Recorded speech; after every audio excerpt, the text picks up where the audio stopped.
সম্মানিত দর্শক শ্রোতা ভাই ও বোনেরা, আসসালামু আলাইকুম।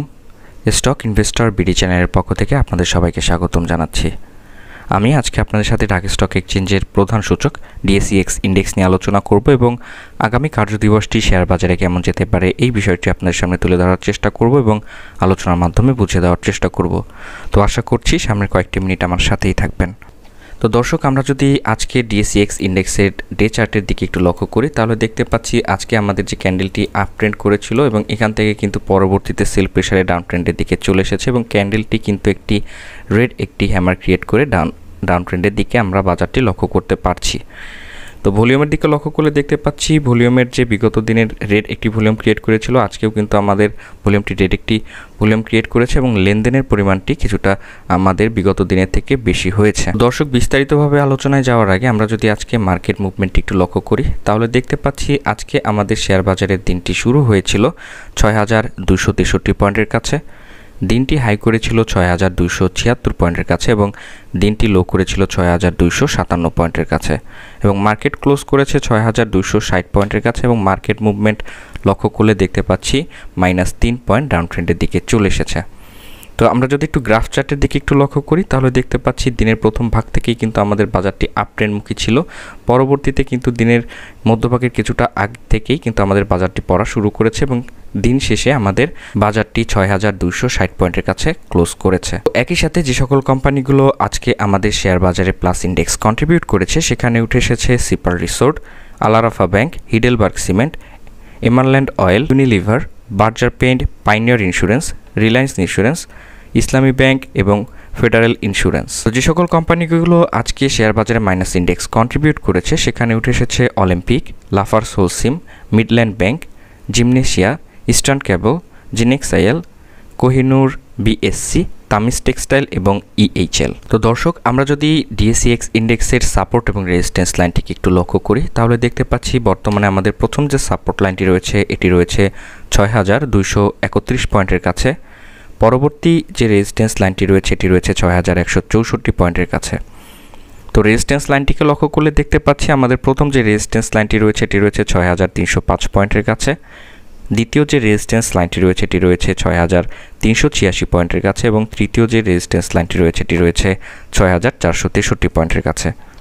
তো দর্শক, সাপোর্ট এবং রেজিস্ট্যান্স লাইনটিকে ড্র করার পরে আমরা যদি আজকে ডে চার্টের দিকে একটু লক্ষ্য করি তাহলে দেখতে পাচ্ছি যে আমাদের ক্যান্ডেলটি আজকে আপ ট্রেন্ড করেছিল এবং এই আপ ট্রেন্ডের ধারাটি কিন্তু ধরে রাখতে পারেনি। আপ ট্রেন্ড করেছিল ৬,২৭৭ পয়েন্ট পর্যন্ত, এই আপ ট্রেন্ডের ধারাটি সেল প্রেসারে কিন্তু ডাউন ট্রেন্ডের দিকে চলে এসেছে এবং মজার বিষয় হলো আজকে যে আমাদের বাজারটি কিন্তু ডাউন ট্রেন্ডে গিয়ে ৬,২৫৬ পয়েন্টের কাছে আরও একটি সাপোর্ট পেয়ে আবারও কিছুটা হলেও উপরে উঠে এসেছে। এটি কিন্তু একটি পজিটিভ একটি লক্ষণ যে আমাদের ৬,২৫৬ পয়েন্টের এই যে স্ট্রংলি একটি সাপোর্ট জোন ক্রিয়েট করেছে। তো আমরা যদি এখন ডিএসইএক্স ইন্ডেক্সের আরএসআইটিকে একটু লক্ষ্য করি তাহলে দেখতে পাচ্ছি আরএসআইটি কিন্তু বিগত দিনে যেরকম বড় ধরনের একটি ফল ডাউন আমরা লক্ষ্য করতে পেরেছিলাম এখান থেকে কিন্তু একটি ফল ডাউন আমরা লক্ষ্য করতে পেরেছি এবং ৫৫ পয়েন্টের কাছে কিন্তু আমাদের আরএসআইটি নেমে এসেছে।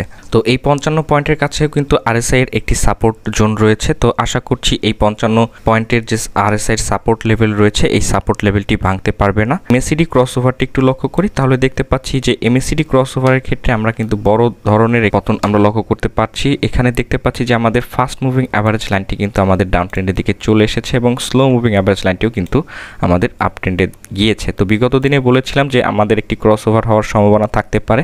তো আজকের বাজারটি অবশ্যই ভালোভাবে বুঝে শুনে তারপরে বিনিয়োগের সিদ্ধান্ত নেবেন। তো সেক্ষেত্রে আমরা দেখতে পাচ্ছি যে আমাদের একটি ক্রসওভার হওয়ার একটি সম্ভাবনা বা প্রক্রিয়া ক্রিয়েট করেছে এবং আমাদের যে ফাস্ট মুভিং অ্যাভারেজ লাইনের হেড রয়েছে এবং স্লো মুভিং অ্যাভারেজ লাইনেরও যে হেডটি রয়েছে এটি কিন্তু অনেকটা অংশেই ক্লোজলি অবস্থান করছে।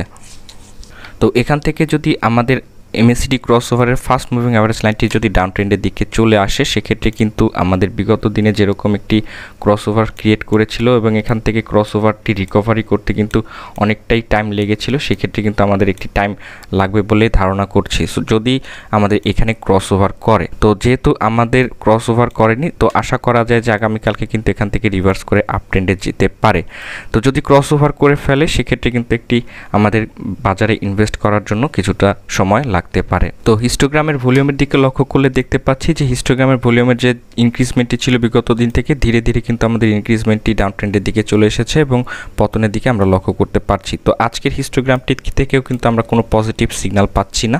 তো হিস্টোগ্রামটি কিন্তু বিগত দিনের থেকেও কিন্তু ব্যাড সিগন্যাল আমরা পাচ্ছি। ভিডিওর মধ্যে আপনাদের আরও একটি অ্যানাউন্সমেন্ট দিয়ে রাখছি। আমার আরও একটি নতুন চ্যানেল রয়েছে, এখানে মিস্টেরিয়াস হিস্ট্রি এবং ইতিহাস বিষয়ক ভিডিও দেওয়া হবে। চ্যানেলটির নাম ইয়াসিন শোয়েব। চাইলে আপনারা আমার এই নতুন চ্যানেলে ঘুরে আসতে পারেন। আমার নতুন চ্যানেলের লিঙ্কটি ডিসক্রিপশন বক্সে দেওয়া থাকবে। চ্যানেলটিতে ঘুরে আসার জন্য আপনাদের অনুরোধ রইল। তো যাই হোক, আমরা যারা আগামীকালকে বিনিয়োগের কথা চিন্তা ভাবনা করছি বা বিনিয়োগ করব বলে চিন্তা ভাবনা করছি, তারা অবশ্যই ৬,২৫৬ পয়েন্টের এই যে স্ট্রং লাইনটিকে ব্রেক করতে পারে কিনা এটিকে অবশ্যই ভালোভাবে অবজার্ভ করবেন দিনের মধ্যভাগ পর্যন্ত। যদি এই লাইনটিকে ব্রেক করে ফেলে, আমাদের ক্যান্ডেলটি ৬,২৫৬ পয়েন্টের লাইনটি যদি ব্রেক করে ফেলে, সেক্ষেত্রে কিন্তু আমাদের বাজারটি ৬,২৩১ পয়েন্ট পর্যন্ত যাওয়ার একটি প্রবাবিলিটি দেখাবে। তো আশা করছি যে এখান থেকে একটি সাপোর্ট পেয়ে আপ ট্রেন্ডে যাবে আগামীকালকেও, যেহেতু আজকেও আমাদের বাজারটি আপ ট্রেন্ড করে ফেলেছিল এবং এখান থেকে কিন্তু আবার সেল প্রেসারে ডাউন ট্রেন্ডের দিকে চলে এসেছে এবং আরএসআইটি কিন্তু আমাদের বর্তমানে ৫৫ পয়েন্টের কাছে আসছে এবং এখান থেকে কিন্তু আমাদের যথেষ্ট পরিমাণে আপ ট্রেন্ড করার একটি জায়গা আমাদের রয়েছে। তো যারা বিনিয়োগ করবেন আগামীকালকে চিন্তা ভাবনা করছেন, তারা অবশ্যই এই যে ৬,২৫৬ লাইনটি ব্রেক করতে পারে কিনা এটিকে ভালোভাবে অবজার্ভ করে তারপরে কিন্তু আপনারা বিনিয়োগের সিদ্ধান্ত নেবেন। তো আগামীকালকের বাজারটি যেহেতু আমাদের আজকেও ৬,২৫৬ পয়েন্টের কাছে এখানে সাপোর্ট পেয়ে আবার কিছুটা হলেও আপট্রেন্ড করেছে, তো আশা করছি যে এবং আরএসআইটিও যেহেতু আমাদের ৫৫ পয়েন্টের কাছে অবস্থান করছে এবং আরএসআইটির ক্ষেত্রেও কিন্তু আমাদের একটি সাপোর্ট লেভেলের কাছাকাছি তো অবস্থান করছে, সেক্ষেত্রে কিন্তু আমরা আশা করতে পারি যে এখানে যেহেতু আজকে সাপোর্ট পেয়ে আবার কিছুটা আপট্রেন্ডমুখী আমাদের বাজারটি, সেক্ষেত্রে আমরা আশা করতে পারি আগামীকালকের বাজারটিও কিন্তু আমরা আপট্রেন্ডমুখী দেখতে পাবো এবং ৬,২৫৬ পয়েন্টের যে এই স্ট্রং সাপোর্ট লাইনটি রয়েছে এই সাপোর্ট লাইনটিকে ব্রেক করতে পারবে না বলে আমি ধারণা করছি। তো ধন্যবাদ সবাইকে আমার এই ভিডিওটি দেখার জন্য। এখনও যারা আমার এই চ্যানেলটিকে সাবস্ক্রাইব করেননি, প্রতিদিনকার মার্কেট আপডেট পেতে চ্যানেলটিকে সাবস্ক্রাইব করবেন এবং পাশে থাকা নোটিফিকেশন আইকনটি অন করে দিবেন। অলরেডি যারা চ্যানেলটিকে সাবস্ক্রাইব করেছেন তাদেরকে অসংখ্য ধন্যবাদ জানাচ্ছি। আপনার এবং আপনার পরিবারের সবার সুস্বাস্থ্য এবং মঙ্গল কামনায় ভিডিওটি শেষ করছি। আমার জন্য দোয়া করবেন এবং আমার পরিবারের জন্য দোয়া করবেন। আসসালামু আলাইকুম।